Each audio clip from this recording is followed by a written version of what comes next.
Allahu Akbar, Allahu Akbar. La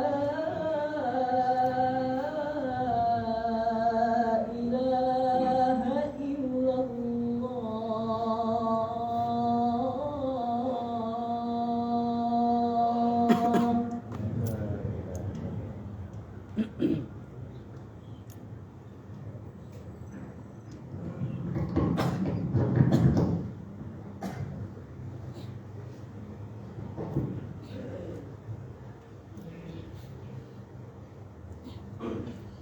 إن الحمد لله نحمده تعالى ونستعينه ونستغفره ونتوب إليه ونستهديه ونعوذ بالله من شرور أنفسنا ومن سيئات أعمالنا. من يهده الله فلا مضل له ومن يضلل فلا هادي له. أشهد أن لا إله إلا الله وحده لا شريك له وأشهد أن محمدا عبده ورسوله. يا أيها الذين آمنوا اتقوا الله حق تقاته ولا تموتن إلا وأنتم مسلمون. يا أيها الناس اتقوا ربكم الذي خلقكم من نفس واحدة وخلق منها زوجها وبث منهما رجالا كثيرا ونساء واتقوا الله الذي تساءلون به والأرحام إن الله كان عليكم رقيبا. يا أيها الذين آمنوا اتقوا الله وقولوا قولا سديدا يصلح لكم أعمالكم ويغفر لكم ذنوبكم ومن يطع الله ورسوله فقد فاز فوزا عظيما. أما بعد فإن أصدق الحديث كتاب الله عز وجل وخير الهدي هدي نبينا محمد صلى الله عليه وعلى آله وصحبه وسلم. وشر الأمور محدثاتها فإن كل محدثة في دين الله تعالى بدعة وكل بدعة ضلالة وكل ضلالة في النار. معاشر المسلمين رحمكم الله. Tidak terasa kita sudah berada di awal dari bulan Ramadan, bulan yang dahulu para salaf meminta kepada Allah 6 bulan sebelum datangnya Ramadan agar Allah Subhanahu wa taala menyampaikan mereka dan mengizinkan agar mereka kembali berjumpa dengan Ramadan. Disebutkan Ibnu Rajab Al-Hanbali dalam kitabnya Lataiful Ma'arif dari Al-Mu'alla bin Al-Fadl rahimahullah, beliau mengatakan كانوا يسألون الله أن يبلغهم رمضان 6 أشهر ويسألونه أن يتقبل منهم 6 أشهر. Dahulu para salaf mereka meminta kepada Allah 6 bulan sebelum datangnya Ramadan agar Allah Subhanahu wa taala menyampaikan kepada mereka Ramadan, mengizinkan mereka kembali berjumpa dengan Ramadan. Kemudian setelah itu 6 bulan setelah Ramadan berlalu, mereka terus meminta dan berdoa kepada Allah agar Allah menerima amalan-amalan yang mereka lakukan di bulan Ramadan. Ma'asyiral muslimin rahimakumullah. Demikianlah dahulu para salaf menjadikan kehidupan mereka yang sebenarnya di bulan Ramadan, tidak seperti yang sebagian kita saksikan. Bahkan dari kaum muslimin ketika datang Ramadan, mereka merasa tercekik dan terkekang, seakan-akan Ramadan inilah yang membatasi kegiatan mereka. Hal ini tidaklah terjadi melainkan dikarenakan keinginan setiap orang, tujuan utama di dalam hidupnya hanyalah makan dan minum, dan ini sangat jauh dari hikmah dan tujuan Allah Subhanahu wa taala menciptakan manusia. Karena Allah Subhanahu wa taala ketika menyebutkan sifat orang-orang beriman di dalam surat Muhammad, Allah berfirman, "Innallaha yudkhilul ladzina amanu wa 'amilus solihati jannatin tajri min tahtiha al-anhar wal ladzina kafaru yatamatta'un wa ya'kuluna kama ta'kulul an'am wan naru mathwan lahum." Kata Allah, orang-orang beriman, Allah Subhanahu wa taala akan masukkan mereka ke dalam surga yang mengalir di bawahnya sungai-sungai. Kemudian kata Allah, Adapun orang-orang kafir di dalam kehidupan dunia ini, mereka bersenang-senang, makan dan minum sesuka mereka, seakan-akan tidak ada aturan, seakan-akan yang menciptakan alam semesta ini, yang mengatur peredaran matahari dan bulan begitu indah sehingga tidak ada satupun yang kurang di alam semesta ini, seakan-akan yang menciptakan itu semua tidak akan meminta pertanggungjawaban dari setiap apa yang mereka makan dan dari setiap detik usia dan kehidupan yang mereka lewati di dalam kehidupan dunia ini. Ma'asyiral muslimin rahimakumullah. Sedikit kita melihat kepada kehidupan para salaf, kepada kehidupan para sahabat, demikian pula tabi'in, ulama 4 madhab yang mereka ketika datang Ramadan mereka meninggalkan semua kegiatan yang bersifat duniawiyah. Bahkan disebutkan dari Imam Malik rahimahullah yang setiap hari kerjaan beliau hanyalah mengajar, menyampaikan hadis dan menyampaikan fatwa. Tapi ketika datang bulan Ramadan, beliau meninggalkan semua majelis ta'limnya di Masjid Nabawi. Lalu beliau mengatakan, "Hada syahrul Quran." Ini adalah bulan untuk kita fokus membaca Al-Quran. Ma'asyiral muslimin rahimakumullah. Kalau seandainya sebelum Ramadan saja kegiatan puasa ini adalah kegiatan yang terlihat dari kehidupan mereka sehari-hari, lalu bagaimana kiranya dengan datangnya Ramadan? Disebutkan dalam Sahihul Bukhari dari Salman Al-Farisi radhiyallahu taala an, bahwasanya Nabi sallallahu alaihi wasallam dahulu mempersaudarakan antara Salman dengan Abu Darda radhiyallahu taala anhuma. Dan dulu awal-awal syariat Islam, persaudaraan ini akan memiliki konsekuensi sebagaimana saudara nasab, saling mewarisi dan seterusnya. Suatu saat Salman Al-Farisi datang ke rumah Abu Darda. Ketika hendak masuk ke rumah Abu Darda, ia menutup pintu. Ternyata yang keluar istrinya dalam keadaan dekil, seorang wanita yang tidak pernah terlihat memperhias untuk dirinya sendiri. Lalu Salman bertanya kepada Ummu Darda, istri dari Abu Darda, "Malaki mutabadzilah?" Wahai Ummu Darda, mengapa aku melihat engkau ini tidak pernah berhias? Lalu kata Ummu Darda, "Inna akhaka Aba Darda laisa lahu raghbatun fin nisa." Saudaramu Abu Darda, dia tidak memiliki hasrat lagi terhadap wanita. Lalu ditanyakan apa sebabnya? Ternyata Abu Darda setiap hari di siang harinya ia habiskan dengan berpuasa, tidak pernah berbuka sehari pun, dan di malam hari ia habiskan untuk salat malam dan tidak pernah tidur sedikit pun. Akhirnya Salman Al-Farisi radhiyallahu anhu menunggu Abu Darda yang pulang dari kerjaannya. Ketika datang Abu Darda, ia menjumpai ada saudaranya di dalam rumahnya. Ia pun segera ke dapur untuk membuatkan makanan. Ketika ia menghidangkan makanan, duduk bersama Salman. Kata Abu Darda, "Kul ya Salman." Makanlah wahai Salman. Kata Salman, "La hatta ta'kul." Aku tidak akan makan wahai Abu Darda sampai engkau ikut makan bersamaku.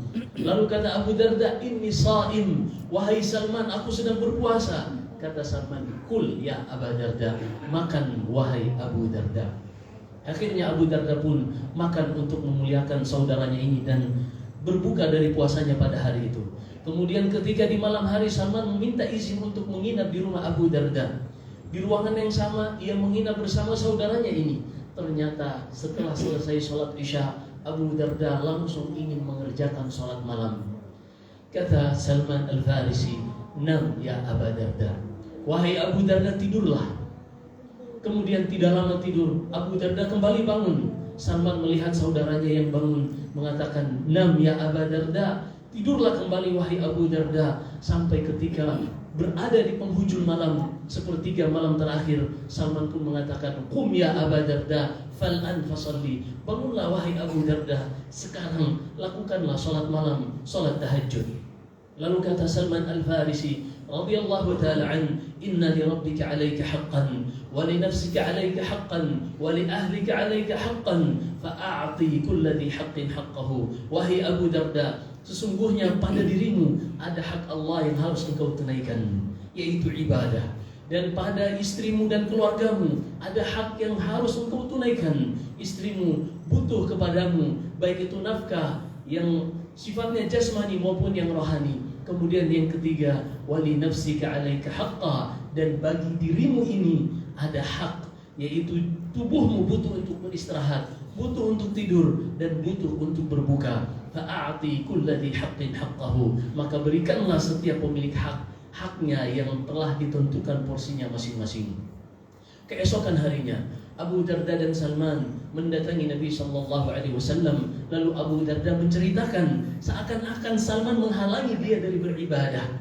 Lalu ketika disampaikan kepada Nabi Shallallahu Alaihi Wasallam, Rasulullah mengatakan, "Sadaqa Salman." Demikianlah seharusnya benar apa yang dilakukan oleh Salman Al-Farisi. Seorang tidak boleh beribadah ini hanya sesuai dengan perasaan dan semangatnya saja, tapi harus sesuai dengan syariat Allah Subhanahu wa taala. Namun, poin yang ingin kita petik, ketika manusia-manusia seperti Abu Darda, dan riwayat seperti ini di dalam Sahih Bukhari juga diriwayatkan dari Abdullah bin Amr bin Al-As radhiyallahu anhuma. Mereka ini manusia-manusia yang ketika membaca firman Allah di akhir surat Ad-Dariyat, "Wa ma khalaqtul jinna wal insa illa liya'budun." Tidaklah aku ciptakan jin dan manusia kecuali hanya untuk beribadah kepadaku. Mereka benar-benar ingin mendedikasikan tubuh mereka, waktu mereka, dan seluruh harta mereka semata-mata hanya untuk Allah Subhanahu wa ta'ala. Maka betapa anehnya jika ada seorang hamba Allah yang Allah ciptakan, tidak ada andil sama sekali yang dia miliki kepada Allah, sehingga Allah menciptakan dia semata-mata nikmat dari Allah, hak prerogatif Allah. Ia ingin menciptakan kita atau tidak, itu adalah hak semata-mata dari Allah Subhanahu wa ta'ala. Tidak ada yang bisa menuntutnya kepada Allah. Namun ketika Allah ciptakan ia, Allah buatkan syariat yang menjadi penjamin kemaslahatan dia di dunia dan akhirat, dan Allah berikan bulan-bulan yang utama agar dia bisa mendapatkan pahala yang berlipat ganda. Namun ketika datang bulan Ramadan, ia merasakan terkekang, seakan-akan kegiatannya semuanya tertahan oleh Ramadan, karena kebiasaannya hanyalah memperhatikan makan dan minumnya saja. Fana'udzu billahi min dzalik. Barakallahu li wa lakum fil Qur'anil Karim wa nafa'ani wa iyyakum bima fihi minal ayati wadh-dhikril hakim. Aqulu qawli hadha wa astaghfirullaha li wa lakum wa li sa'iril muslimina wal muslimati min kulli dhanbin wa khati'ah fastaghfiruhu innahu huwal ghafurur rahim.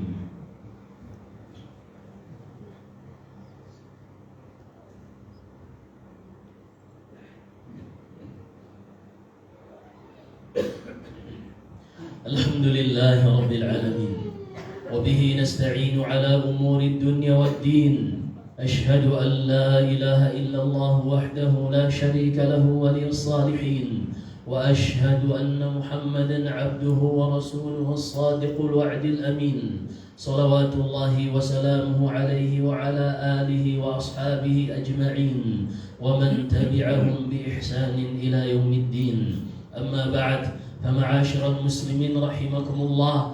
Allah Subhanahu wa ta'ala berfirman menyebutkan tentang ada dari sebagian hamba-hambanya yang kalau seandainya semua manusia enggan beribadah kepada Allah, ada hamba-hambanya yang senantiasa tunduk dan beribadah kepada Allah. Allah berfirman, "Fa in istakbaru falladzina 'inda rabbika la yastakbiruna 'an ibadatihi wa la yastahsirun." Jika mereka menyombongkan diri, enggan dari beribadah kepada Allah, wahai Muhammad, biarkan, karena sesungguhnya ada di sisi Allah hamba-hamba yang senantiasa beribadah kepada Allah, mendedikasikan seluruh apa yang mereka miliki, hidup mereka hanya untuk Allah Subhanahu wa ta'ala. Ma'asyiral muslimin rahimakumullah. Maka kita yang berada masih di awal-awal Ramadan, manfaatkanlah bulan Ramadan. Ramadan dan puasa Ramadan bukanlah hal yang mengekang seorang muslim, akan tetapi Allah Subhanahu wa ta'ala inginkan agar dosa-dosa kita diampuni oleh Allah. Allah berfirman dalam surat An-Nisa, "Wallahu yuridu an yatuba 'alaikum." Dan Allah menginginkan agar menerima taubat-taubat kalian, agar kalian kembali kepada Allah Subhanahu wa ta'ala. Dan di bulan Ramadan ini, ketika kita ingin memanfaatkannya dengan semaksimal mungkin, mengoptimalkan waktu kita berjumpa dengan Ramadan, karena tidak ada yang menjamin kita bisa berjumpa dengan Ramadan berikutnya, maka jangan berusahalah untuk kita tidak lalai dari 5 ibadah yang telah Allah berikan keistimewaan khusus di bulan Ramadan. Kita akan sebutkan secara ringkas. Yang pertama adalah puasa Ramadan, dan inilah yang terbaiknya karena ini adalah amalan wajib dan tidak ada yang menandingi derajat amalan wajib di sisi Allah dari kalangan amalan-amalan sunnah lainnya. Kemudian yang kedua, selama bulan Ramadan berusahalah untuk tidak tertinggal dari yang namanya qiyam Ramadan. Adapun bulan Ramadan Allah sebutkan puasa di dalamnya keutamaannya akan mengampunkan dosa seorang hamba yang telah berlalu. Di dalam Sahih Bukhari dan Sahih Muslim dari Abu Hurairah radhiyallahu taala an, Nabi sallallahu alaihi wasallam bersabda, "Man shoma Ramadan imanan wa ihtisaban ghufira lahu ma taqaddama min dhanbihi." Siapa saja yang puasa di bulan Ramadan dikarenakan motivasi keimanan dan mengharap pahala dari Allah Subhanahu wa taala, niscaya Allah akan ampuni dosa-dosanya yang telah berlalu.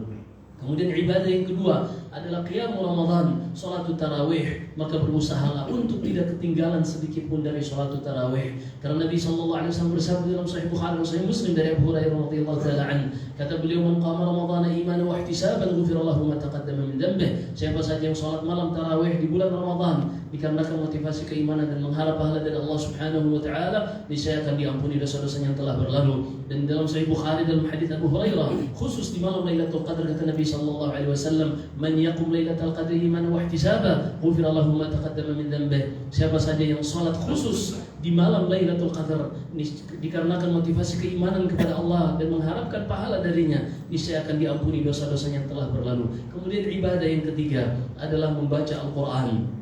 Karena bulan Ramadan adalah bulan diturunkannya Al-Quran. Allah berfirman, "Syahrul Ramadan alladzi unzila fihi Al-Quran hudan lin-nasi wa bayyinatin minal huda wal furqan." Bulan Ramadan adalah bulan diturunkannya Al-Quran sebagai hidayah, petunjuk bagi manusia, bukti dan juga pembeda antara yang hak dari yang batil. Ma'asyiral muslimin rahimakumullah. Dan Al-Quran adalah satu-satunya petunjuk yang akan menyelamatkan manusia. Dan Nabi SAW kebiasaan beliau di bulan Ramadan, sebagaimana disebutkan Ibn Abbas radhiyallahu taala anhuma di dalam Sahih Bukhari dalam kitab Bad'il Wahyi, kata Nabi kata Ibn Abbas radhiyallahu anhuma, "Kana Nabi sallallahu alaihi wasallam ajwada bil khair wa kana ajwadu ma yakunu fi Ramadan hina ja'ahu Jibril fayudarisuhu Al-Quran." Nabi SAW adalah manusia yang paling dermawan, dan ketika masuk bulan Ramadan beliau lebih dermawan lagi. Bahkan ketika beliau bersegera untuk bersedekah mengalahkan angin yang berhembus, begitu cepatnya beliau ingin bersedekah dan mendapatkan pahala sebanyak mungkin di bulan Ramadan. Dan ketika bulan Ramadan Jibril alaihissalam datang kepada Nabi SAW untuk mengajari kembali Al-Quran, mengulangi kembali, sehingga beliau mengkhatamkan Al-Quran setiap tahun satu kali di bulan Ramadan, dan di tahun beliau diwafatkan di situ beliau mengkhatamkannya 2 kali. Maka ma'asyiral muslimin rahimakumullah, jangan pernah melalaikan untuk mengkhatamkan Al-Quran di bulan Ramadan walaupun sekali, sebagai bentuk mengikuti Nabi SAW. Adapun dahulu para sahabat, demikian pula para salaf dari kalangan tabi'in dan imam-imam yang 4 imam madhab, maka jangan tanya seperti apa mereka membaca Al-Quran di bulan Ramadan. Disebutkan dari Asy-Syafi'i rahimahullah, Muhammad ibn Idris yang madhabnya kita jadikan madhab resmi di negeri ini, kata Rafi'i, salah seorang muridnya, dahulu Asy-Syafi'i mengkhatamkan Al-Quran di hari-hari selain Ramadan 3 hari sekali mengkhatamkan Al-Quran. Dan ketika datang bulan Ramadan beliau mengkhatamkan Al-Quran 2 kali sehari. Allahu Akbar. Dan diriwayatkan dari Utsman bin Affan radhiyallahu taala anhu bahwasanya beliau mengkhatamkan Al-Quran setiap malam beliau pernah mengkhatamkan Al-Quran dalam 1 rakaat. Demikian pula diriwayatkan dari Sa'id bin Jubair, ketika habis salat Isya beliau masuk ke dalam Ka'bah, dan ketika beliau memulai untuk salat malam ini, dan beliau membaca Al-Quran dari awal, dan tidaklah beliau ruku pada rakaat yang pertama, melainkan beliau telah mengkhatamkan Al-Quran. Demikianlah kedudukan Al-Quran yang sangat besar dan sangat agung di hati kaum muslimin dari kalangan salaf. Kemudian yang keempat, ibadah yang seharusnya seorang muslim tidak melalaikannya adalah taftirus shaimin. Seorang berusaha untuk memberikan hidangan berbuka untuk orang-orang yang berpuasa. Dalam hadits Abu Hurairah radhiyallahu taala an, Nabi sallallahu alaihi wasallam bersabda, "Man fattara shaiman falahu ajruhu ghairu annahu la yanqusu min ajri shaimi syai'an." Siapa saja yang memberikan hidangan berbuka bagi orang yang berpuasa, dia akan mendapatkan pahala seperti orang yang berpuasa tanpa mengurangi pahala orang yang berpuasa tersebut.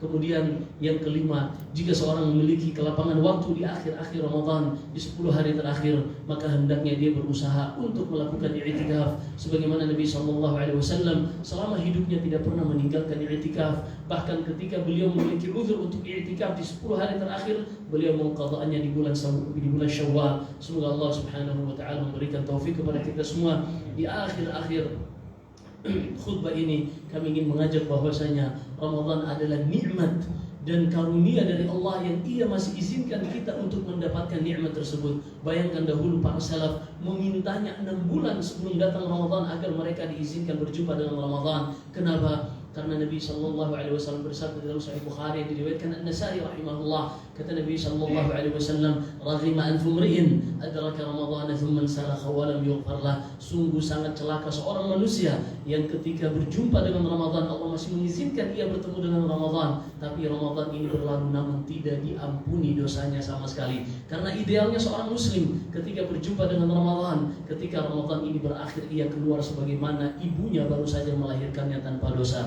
Inna Allah wa malaikatahu yusalluna 'alan nabi ya ayyuhalladzina amanu sallu 'alaihi wa sallimu taslima. Allahumma salli 'ala Muhammad wa 'ala ali Muhammad kama shallaita 'ala Ibrahim wa 'ala Ibrahim innaka Hamidum Majid wa barik 'ala Muhammad wa 'ala ali Muhammad kama barakta 'ala Ibrahim wa 'ala ali Ibrahim innaka Hamidum Majid.